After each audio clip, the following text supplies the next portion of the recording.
नमस्ते बच्चों। आज हम अपने अंतरिक्ष के सबसे सुंदर पड़ोसी यानी मून या चांद के बारे में सीखेंगे। तैयार हो? हम सभी को रात में चांद देखना बहुत पसंद है ना? वह सुंदर सफेद रोशनी से भरा चांद। पर क्या आपको पता है मून कितना दूर है अर्थ से? मून अर्थ से 3,84,400 किलोमीटर की दूरी पे है, यानी बहुत बहुत दूर है ना। फिर भी मून को हम अपने सबसे पास का पड़ोसी कहते हैं अंतरिक्ष में। तो मतलब सोचो कि स्पेस यानी अंतरिक्ष कितना विशाल होगा। मून धरती के आजू बाजू एक गोलाकार रास्ते में घूमता रहता है जिसे ऑर्बिट कहते हैं। मून को अंदाजन 28 डेज लगते हैं अर्थ के आजू बाजू घूम के उसी जगह पे आने में जहां से उसने घूमना शुरू किया था। इस पूरे चक्कर को मून का रिवॉल्यूशन कहते हैं, यानी मून अर्थ के आजू बाजू रिवॉल्व कर रहा है। पर क्या आपको एक इंटरेस्टिंग बात मून के बारे में पता है? मून की खुद की कोई रोशनी नहीं होती। तो मून की वह व्हाइट लाइट जो हम हर रात को देखते हैं वह कहां से आती है? वह लाइट और कुछ नहीं, सन से आने वाली लाइट का रिफ्लेक्शन है। यानी सन की रोशनी मून के ऊपर गिरती है और मून उसे रिफ्लेक्ट कर देता है, यानी परिवर्तित कर देता है, और वह लाइट हम रात को अर्थ से देखते हैं। है ना गजब की बात? क्या आपने हर रात चांद को ध्यान से देखा है? क्या वह रोज एक समान दिखता है?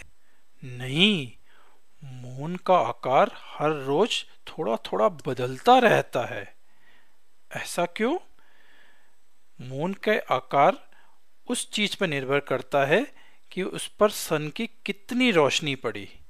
अगर एक भाग पर रोशनी पड़ रही है तो वह भाग हमें अर्थ से दिखाई देगा और बाकी भाग नहीं दिखाई देगा। इसे मून के अलग अलग फेजेस कहते हैं। चलो इसके बारे में सीखें। मून का वह भाग जो अर्थ के सामने होता है, जब उस पर सूरज की कोई रोशनी नहीं पड़ती तो वह अर्थ से दिखाई नहीं देता और उसे न्यू मून यानी नो मून कहते हैं। जब चांद के पूरे हिस्से पर रोशनी पड़ती है और वह धरती से पूरा दिखाई देने लगता है, उसे हम फुल मून कहते हैं। और यह मेरा सबसे प्रिय चांद है। कितना सुंदर है।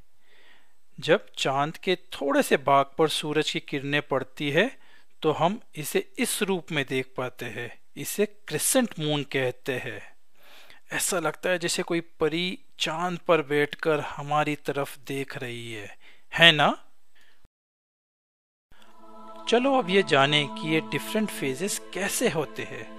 ऐसा कैसे है कि कभी कभी चांद पर थोड़ी रोशनी पड़ती है और कभी पूरा की पूरा चांद हमें दिखाई देता है। चांद को धरती के आजू बाजू घूमने में अंदाजन 28 दिन और प्रिसाइजली 27 दिन 7 घंटे और 43 मिनट लगते हैं। और इसी घूमते समय मून अलग अलग फेजेस के थ्रू जाता है, जैसा कि हमने देखा न्यू मून, फिर crescent moon, full moon, crescent moon और फिर से न्यू मून।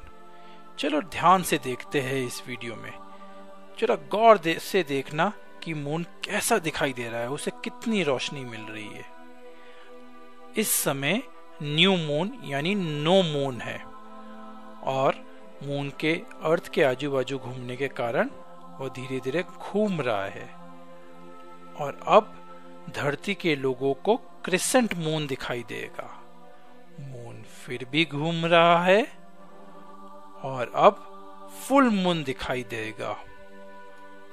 और मून फिर घूमता रहता है और अब हमें क्रिसेंट मून दिखाई देगा। और फिर घूमते घूमते नो मून यानी मून दिखाई नहीं देगा। तो मून के अर्थ के आजू बाजू घूमने के कारण कभी कभी पूरी की पूरी सूरज की रोशनी मून से रिफ्लेक्ट बैक हो जाती है और कभी बिल्कुल भी नहीं, इसी के कारण मून के डिफरेंट फेजेस होते हैं। है ना गजब की बात। तो अभी तक हमने देखा कि किस प्रकार मून अर्थ के आजू बाजू रिवॉल्व यानी घूम रहा है, पर मून अपनी खुद की एक्सिस के आजू बाजू भी घूमता रहता है। एक इंटरेस्टिंग चीज बताता हूं मून के बारे में।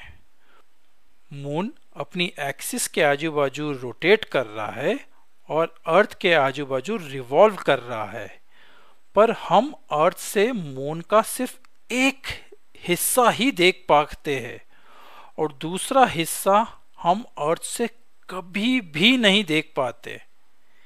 इसका कारण है मून का रोटेशन का टाइम और अर्थ के बाजू बाजू रिवॉल्यूशन का टाइम एक होता है।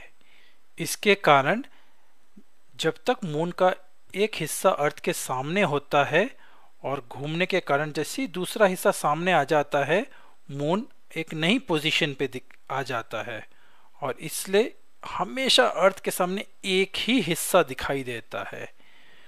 यह बहुत विचित्र बात है पर बिल्कुल सच है। इसको समझने के लिए एक छोटा सा एक्सपेरिमेंट करते हैं। पेपर और पेंसिल लीजिए।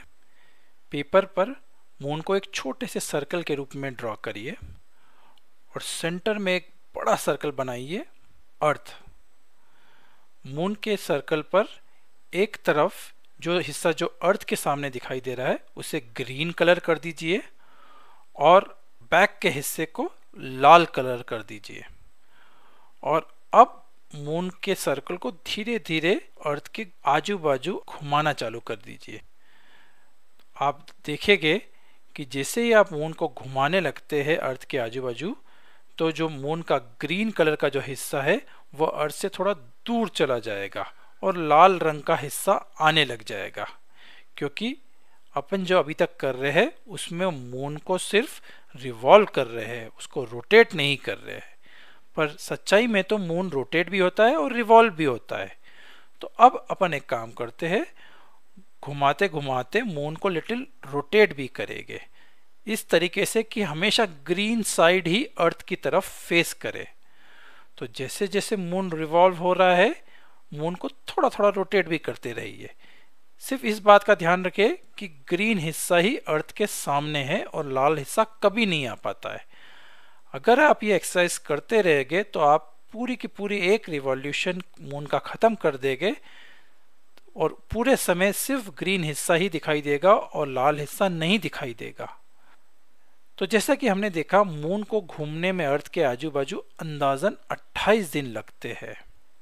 मून की खुद की कोई रोशनी नहीं होती है, पर वह बहुत ही सुंदर सफेद लाइट से भरा लगता है, जो कि अपना कलर या शेड हर रात को बदलता है ना गजब की बात मून के बारे में।